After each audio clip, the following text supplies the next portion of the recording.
Thank you for tuning in to Old Time Radio Detective. Please like, subscribe, and share. It really helps. Now, over to the show.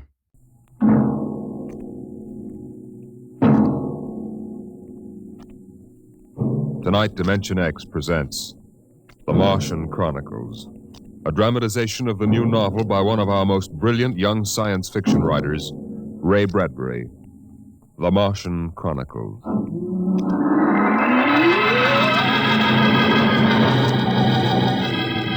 January in the year 1999. 1 minute it was Ohio winter with doors closed, the panes blind with frost, icicles fringing every roof, children skiing on snowy slopes.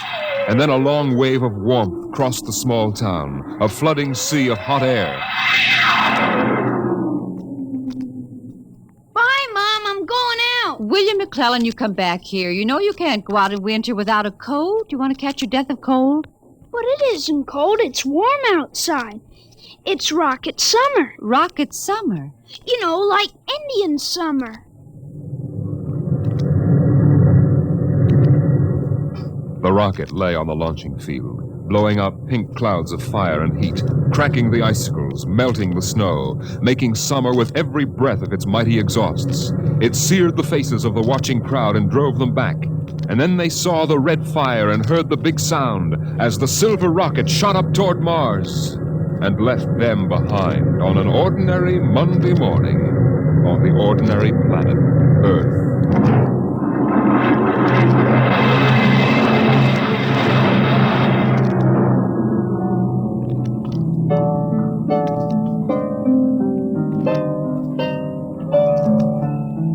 They lived in a house of crystal pillars on the planet Mars by the edge of an empty sea. And every morning you could see Ela eating the golden fruits that grew from the crystal walls, or her husband sitting alone in his room reading from a singing metal book over which he brushed his hand as one might play a harp.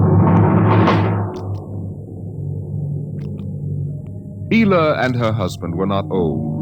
Once they had liked painting pictures with chemical fire, swimming in the canals when the wine trees filled them with green liquors, and talking into the dawn together. But no more. Marriage sometimes makes people old and familiar while still young, and Ela was not happy now.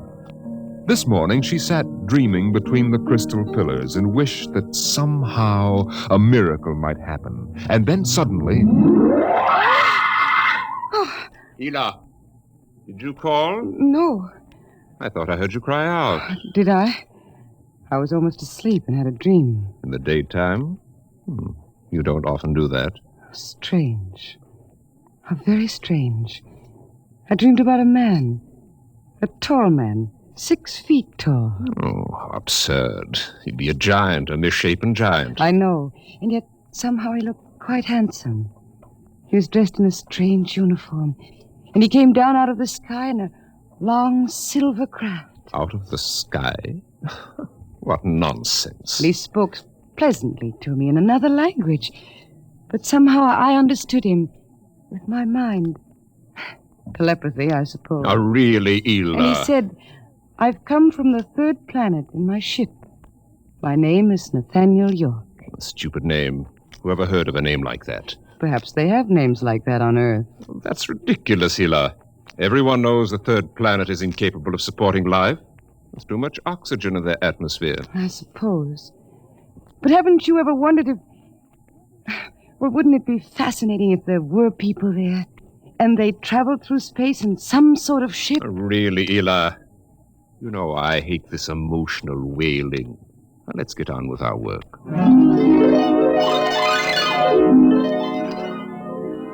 Evening came. The twin white moons of Mars were rising, and the house closed itself in like a giant flower. A wind blew among the pillars, stirring Ela's russet hair, crooning softly in her ear.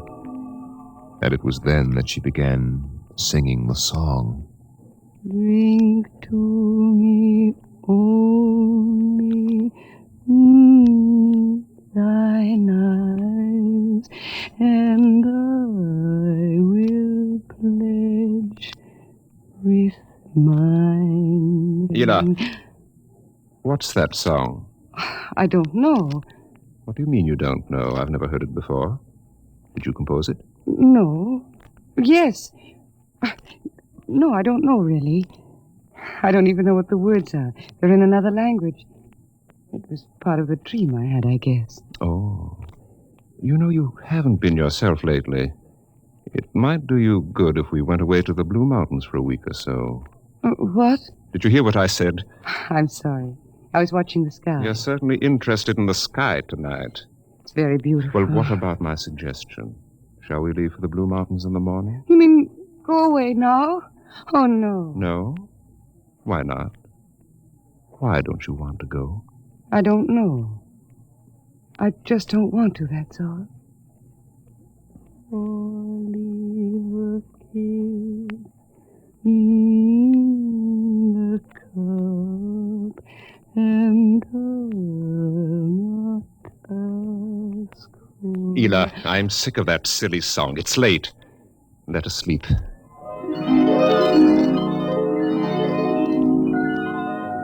From the crystal walls poured a soft carpeting of mist to support Ela where she lay down to sleep. But through the night she tossed restlessly until just at dawn the dream recurred. Ela! Ela, wake up. What? Oh, what is it? You've been dreaming again. You talked in your sleep. Did I? Yes. What were you dreaming? The ship. It came from the sky again. And the tall man stepped out and talked with me. Telling me little jokes and laughing. What else happened? And then this Captain York... Oh, I can't. It's all so silly. Tell me! He said I was beautiful. And then he kissed me. I thought so. What else? Why, Eel, you're so bad-tempered. It's only a dream. Is it? You know I can read your mind. You can't keep secrets from me. Well, all that happened was this Captain York told me... Well, he told me he'd take me away in his ship into the sky. Take me back to his planet with him. It's quite ridiculous, really. Ridiculous, is it? You should have heard yourself. Fawning on him, talking to him, singing with him all night. In your dream, he landed in Green Valley, didn't he? Please. And he told you he was coming today. Yes. But what's come over you? It's only a dream. You can't be jealous of that. No, I suppose not. Forgive me. I'm being childish. Eel, you're sick. You've been working too hard. No, I'm all right. But perhaps you're right. Maybe I could use a little relaxation. Yes. I think I'll take the morning off and go hunting. Hunting? Yes, in Green Valley.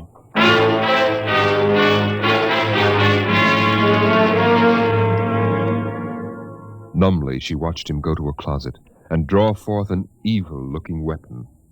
And then her husband was gone, walking toward Green Valley. And Ela waited, watching the sky for an unknown thing, trembling with a nameless fear. And then it happened. A whirring, rushing sound. The warmth as of a giant fire passing in the air. The gleam of metal in the sky. He's come! It's true! The dream is true! The rocket vanished over the hill. The sky was empty again. And trembling, Ela waited again, looking toward Green Valley and seeing nothing. Listening for sounds and hearing nothing. Until... a shot sounded, very sharply. The sound of the evil weapon. Oh, no. No. Her body jerked with the sound, and she wanted to scream and never stop screaming. For now she knew the dream could never come true. There was nothing left but the song, the strange and fine and beautiful song. Drink to me only with thine eye, and I will pledge with mine, or leave a kiss within the cup.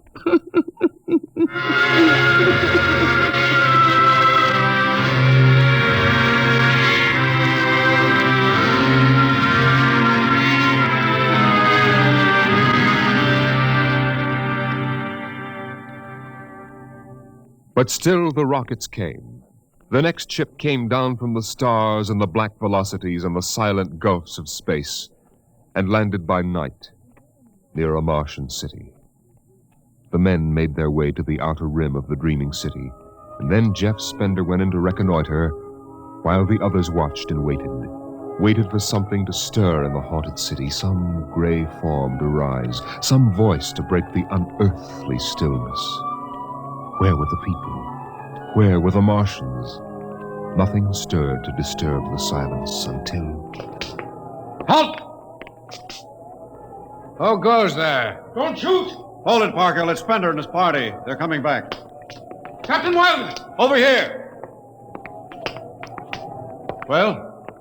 Captain, we've searched the city. People were living here last week. People? Martians. Where are they now? Dead. Dead. What did they die of? You won't believe it, Captain. Chickenpox. Good Lord, no. Yes. No resistance to an Earth disease, I guess. So the other rocket did get through to Mars. It looks like it, Captain. God only knows what the Martians did to them. But at least we know what they did to the Martians. You mean they're all dead? Yes. This planet is through. Hey, you hear that, guys? We're safe! Break out a bottle, Cookie. Let's have a drink to celebrate. Stop it, Parkhill. Put down that bottle. What's eating you, Spender? The planet's ours now. We got to christen it, don't we? I christen thee the city of... I christen... Hey, Park Hill City. Park Hill, I warned you! All right, Spender, that's enough. That'll cost you a $50 fine. Cookie, McClure, take care of Park Hill. Spender, you come with me.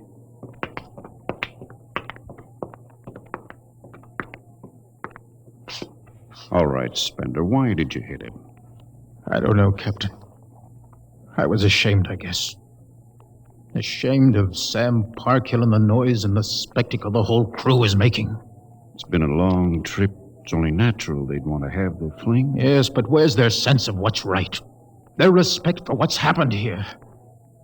Captain, a race builds itself for 1,000,000 years, refines itself, builds cities like this one, does everything it can to give itself respect and beauty, and then it dies. Of what? Not anything fine or majestic or fitting, but a dirty little thing like chickenpox. And Sam Parkhill wants to celebrate. I know, Spender, but you've got to remember you've a different way of seeing things. I'm seeing things all right. I'm seeing what we'll do to Mars. We'll rip it up, rip the skin off, ruin it the way we've ruined our own planet. Captain, look at the city. It may be the last time you'll ever see it this way. Beautiful in the moonlight, isn't it? Yes. There's a poem by Byron that describes it, and how the Martians would feel tonight, if there were any of them left to feel. So we'll go no more a-roving so late into the night. Though the heart be still as loving and the moon be still as bright. For the sword outwears its sheath, and the soul wears out the breast. And the heart must pause to breathe, and love itself must rest. Though the night was made for loving and the day returns too soon, yet we'll go no more a-roving by the light of the moon. Without a word, the Earthmen stood and looked at the city. The bottle lay shattered at Sam Parkhill's feet, and the sour stench of liquor filled the cool air. The men of Earth had come to Mars.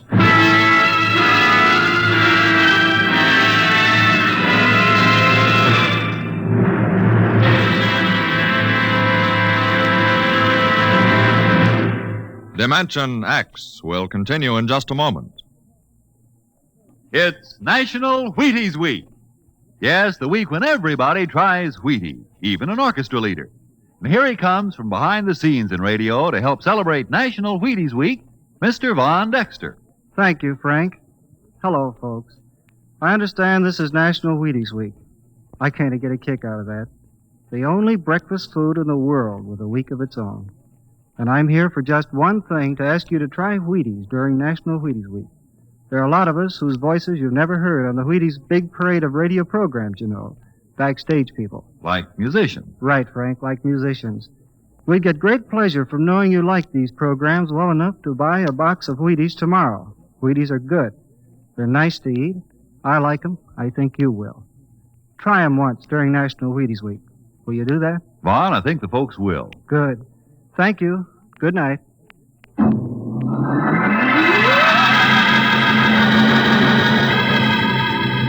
The men of Earth came to Mars. They came because they were afraid or unafraid, because they were happy or unhappy, because they felt like pilgrims or did not feel like pilgrims. The government posters screamed, "There's work for you in the sky. See Mars!" And the men shuffled forward, all kinds of men, all coming for different reasons. The rockets came like drums beating in the night. They came like locusts, swarming and settling in blooms of rosy smoke. Mars was a distant shore, and the settlers spread upon it in waves. First the pioneers and builders, then the people of civilization. Some came because they were afraid of a coming war on Earth. Some came because they were afraid of nothing. Some came to escape from the smell of the subways and the cabbage tenements. And some came from houses like the one in Ohio. It was a good house, the house in Ohio, and for 6 years the family had lived there contentedly, enjoying music and poetry and the rich, warm things of life. For the house had been built to be lived in the year 2020. It contained all the latest automatic devices, from talking book recorders to singing clocks. 7 o'clock, time to rise, open your eyes. Tick-tock, 7 o'clock, time to rise, open your eyes. As the family rose and dressed, the beds whirred electronically and made themselves. In the kitchen, the stove sighed and ejected from its warm interior 8 eggs, sunny side up, 12 bacon slices, 2 coffees, and 2 glasses of milk. 7-9, breakfast time. Come and dine. 7-9. Beside the breakfast table, the facsimile machine clacked and deposited the morning paper on the table. The headlines today spoke ominously of the danger of a coming war, and the man frowned as he read the news. Today is August 4th, 2026. Insurance, gas, and at-and-heat bills are due. And today, remember, the family has planned a picnic. Gee, Dad, are we really going? Sure, Timmy, why not? It's raining out. It's not raining where we're going, son. Now run upstairs, pack your fishing tackle. We're going on our picnic, all right. Okay, Dad. Bill, are you sure we ought to go? Yes. Have you seen the headlines this morning? Looks bad, doesn't it? Mm-hmm. The rocket's ready. All we have to do is pack and take off. I know, but... Well, flying to Mars, it seems so crazy. Well, all right, then we'll go. Should we tell the children why we're going? No, not yet. Let them enjoy the picnic. The house went on with its appointed tasks. 9:15, time to clean. 9:15, time to clean. Out of the molding darted hundreds of tiny mechanical mice, all rubber and metal. They sucked up the dust and dirt in the house and popped back into their burrows. In the walls, relays clicked, memory tapes glided under electric eyes, recorded voices moved under steel needles. 12 o'clock, 2 o'clock, 4 o'clock, 6 o'clock, tick-tock, 8 o'clock. Evening came. In the living room, the hearth fire bloomed out of nothing, and the phonograph spoke from beside the fireplace. Mrs. McClellan, what poem would you like to hear this evening? Mr. McClellan? Since you express no preference, I shall select at random from among your favorites. Sarah Teasdale, There Will Come Soft Rain. There will come soft rains and the smell of the ground, and swallows circling with their shimmering sound, and frogs in the pools singing at night, and wild plum trees in tremulous white.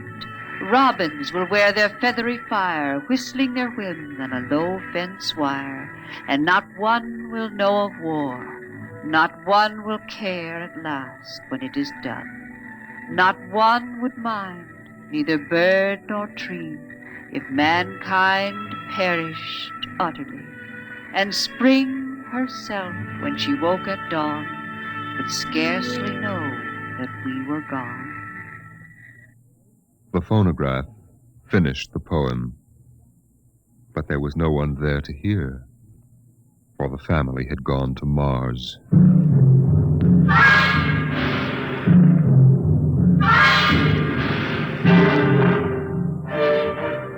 On the Martian desert beside the highway, there rose a blare of red and yellow neon lights that spelled the death of Jeff Spender's dream.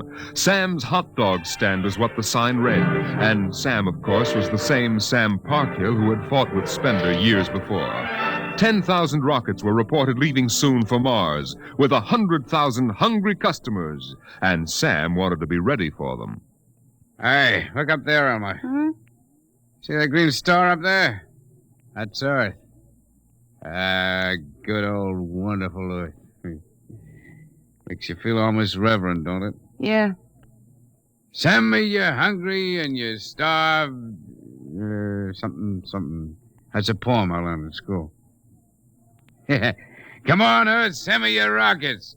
Here's Sam Parkhill with the only hot dog stand on Mars. Sam, what if the rockets don't come? What if there's a war on Earth? Don't worry, they're coming all right. Ain't nothing gonna happen to spoil my plans, baby. I figured it all out. Sam!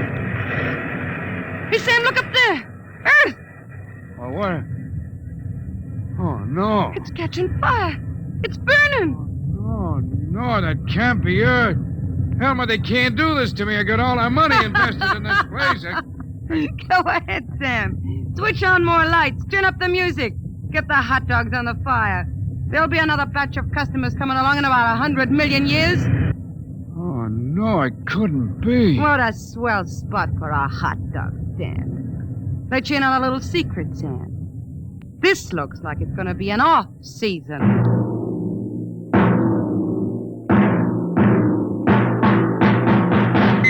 The light beam radio crackled with the news. By morning, the shelves of the luggage store were empty, and the rockets were blasting off, headed back to Earth. In a few days, everyone was gone, and the planet of Mars once more lay deserted and silent.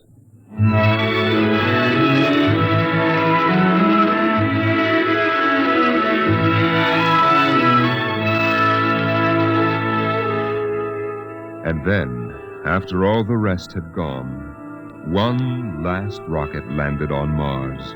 A small, family-sized rocket come all the way from Earth.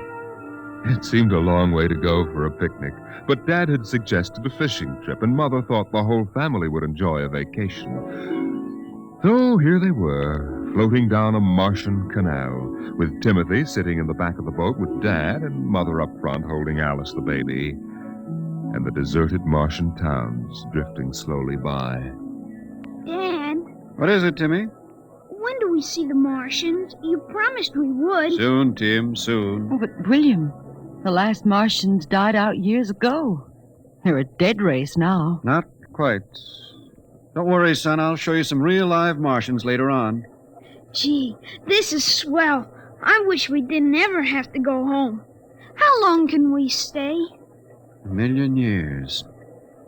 1,000,000 years? Yes. It's time we told you, son. We're not going home.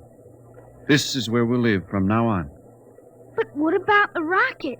What about Ohio? There's nothing there now but ruins. The last Earth radio just went off the air. That means the war is over and Earth is finished. We're going to blow up our rocket and start all over.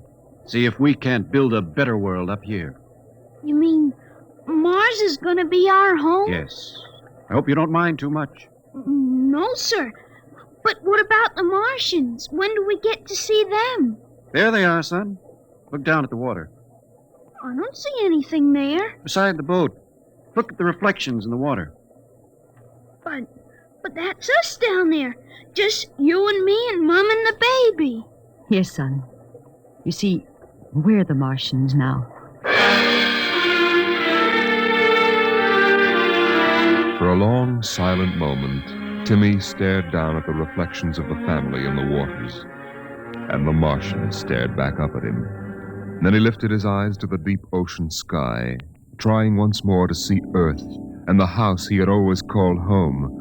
But Earth was too far away, and the house was now only a heap of radioactive rubble. Only one wall remained standing, and within the wall a voice spoke again and again and again.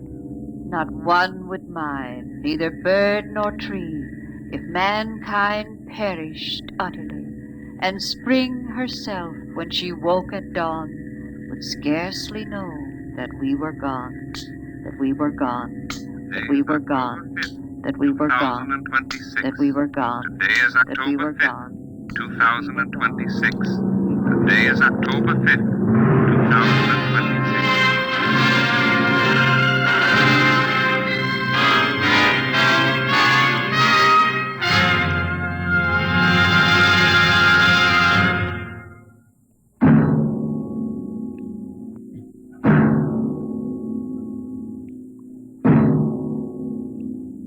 You have just heard The Martian Chronicles, a dramatization of highlights from the new novel by Ray Bradbury. Your narrator was Norman Rose, and featured in the cast were Inga Adams, Roger DeKoven, and Donald Buca. Music by Albert Berman, engineer Bill Chambers. Dimension X is produced by Van Woodward and directed by Jack Cuny. In a moment, we'll tell you about next week's show. And now, here is your Wheaties man, Frank Martin. Go out and get the Wheaties. It's National Wheaties Week. Yep, this is the week everybody's trying Wheaties. See yourself how Wheaties at 7 can help at 11. A better breakfast beginning with Wheaties can help make a wonderful difference because there's a whole kernel of wheat in every Wheaties plate. So eat happy, work happy. Wheaties, breakfast of champions. Get yours. Get yours. It's National Wheaties Week. Next week, the strange and chilling story of the parade. The parade that suddenly turned into a funeral procession for the world of tomorrow. The world of... Dimension X.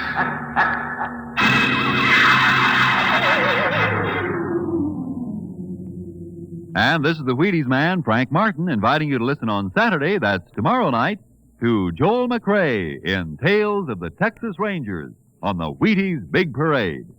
See you then. Remember, it's National Wheaties Week. Swing your partners right and left. It's National Wheaties Week. Come on, everybody, to the Wheaties party. Eat a lot of Wheaties like the champions do. Dance together, cheek to cheek. This is National Wheaties Week. Eat a lot of Wheaties like the champions do. Wheaties, a breakfast of champions.